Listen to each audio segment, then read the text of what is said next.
Negara berkembang di benua Asia. Negara berkembang adalah istilah yang umum digunakan untuk menjelaskan suatu negara dengan kesejahteraan tingkat rendah. Indonesia termasuk negara berkembang. Indonesia adalah negara kepulauan terbesar di dunia yang terdiri dari 17.504 pulau dengan populasi mencapai 270.000 jiwa pada tahun 2020. Indonesia menjadi negara berpenduduk terbesar keempat di dunia dan negara berpenduduk muslim terbesar di dunia dengan menganut lebih dari 230 juta jiwa menganut agama Islam. Pendapatan per kapita Indonesia kembali naik pada tahun 2021 menjadi 62,2 juta per tahun. Badan Pusat Statistik BPS mencatat rata-rata pendapatan domestik bruto (PDB) per kapita penduduk Indonesia pada tahun lalu mencapai 62,2 juta, meningkat dibandingkan tahun 2020 sebesar 57,73.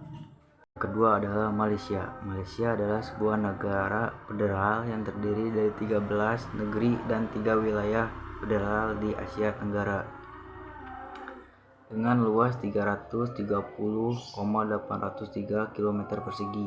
Ibu kotanya adalah Kuala Lumpur, sedangkan Putrajaya menjadi pusat pemerintahan federal.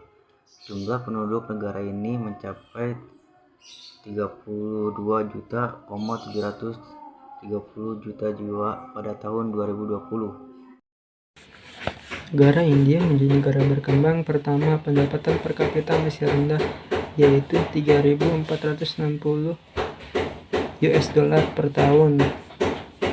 Kedua, mata pencarian masih bertumpu pada pertanian dan bercocok tanam.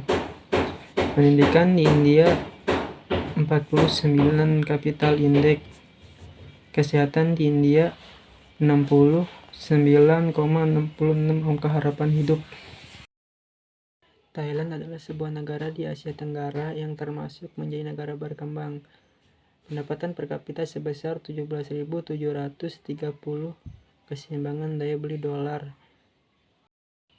Pendidikan di Thailand masih sedang dan kemajuan hanya ada di kota penting saja. Pendidikan di Thailand 61 Human Capital Index. Kesehatan di Thailand juga masih belum terjamin karena belum merata. Kesehatan di Thailand 77,15 angka harapan hidup.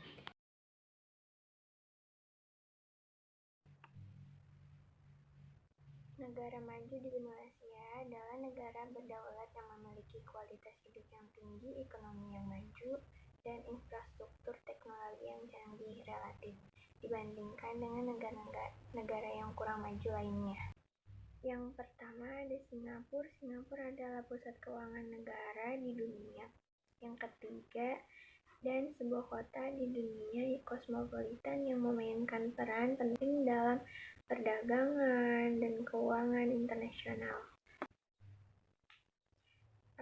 Pendapatan per kapita sebesar 86,480, keseimbangan daya beli dolar. Terus pendidikannya 0,88 Human Capital Index. Kesehatannya sebesar 83,50 angka harapan hidup.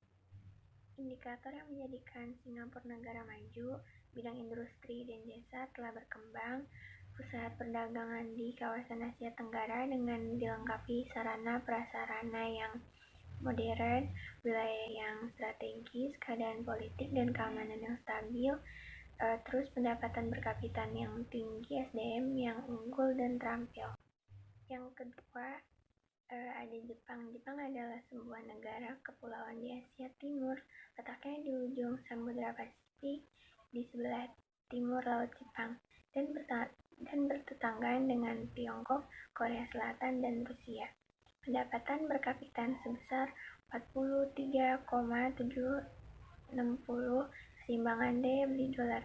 Penduduk 0,80 Human Capital Index. Kesehatannya sebesar 84,36 angka harapan hidup. Indikator yang menjadikan Jepang sebagai negara maju memiliki pendapatan per kapita yang tinggi, yaitu sebesar 27,380 US dollar. Penduduknya memiliki kemauan yang keras, memiliki modal yang sangat besar untuk kemajuan ekonominya, memiliki banyak tenaga kerja yang ahli dan terampil. Korea Selatan. Korea Selatan pendapatan per kapitanya yaitu mencapai 33.000 dolar Amerika Serikat pada 2019. Kenapa bisa tinggi? Karena masyarakat di sana benar-benar berkembang dan berpartisipasi aktif dengan akses teknologi dan fasilitas yang terbuka. Saat ini sistem pendidikan Korea Selatan disebut dengan 6334. Maksudnya adalah seorang siswa akan menempuh pendidikan SD minimal 6 tahun, SMP 3 tahun, SMA 3 tahun, dan S1 selama 4 tahun. Harapan hidup telah meningkat pesat dan Korea Selatan menempati peringkat ke-11 di dunia untuk harapan hidup pada tahun 2016. Indikator yang menjadikan Korea Selatan negara maju adalah memiliki institusi politik dan ekonomi yang inklusif. Cina. Pendapatan per kapita Cina dilaporkan sebesar 12.554.646 US dollar pada 2021. Kenapa pendapatannya tinggi? Karena Cina sebagai penghasil terbesar aluminium, seng, dan timbal. Untuk produksi timah Cina menempati posisi kedua terbesar dan masuk 10 besar untuk produksi tembaga, nikel, dan perak. Pendidikan di Cina, anak usia dini atau PAUD dengan durasi 3 tahun, sekolah dasar 6 tahun, sekolah menengah pertama 3 tahun, sekolah menengah atas 3 tahun, pendidikan akademi D3 2-3 tahun, pendidikan jurusan teknik 4 tahun, sarjana S1 4 tahun, pasca sarjana master S2 2-3 tahun, dan doktor sampai 3 tahun. Angka harapan hidup Cina sekitar 76,91 dan pada tahun 2005 Cina memiliki sekitar 1.938.000 dokter, 1,5 per 1.000 orang, dan sekitar 3.074 tempat tidur rumah sakit, 2,4 per 1.000 orang. Indikator yang menjadikan Cina negara maju adalah Cina memiliki jaringan pabrik, pemasok, layanan, logistik, infrastruktur, transportasi. Israel. Pendapatan per kapita Israel pada tahun 2019 lalu tercatat sebesar 394,54 miliar dolar Amerika Serikat. Kenapa bisa tinggi? Karena Israel adalah salah satu negara pengekspor alat-alat pertanian dan peternakan canggih terbesar secara global. Pendidikan di Israel mengacu pada sistem pendidikan yang komprehensif. Sistem pendidikan terdiri dari 3 angkatan.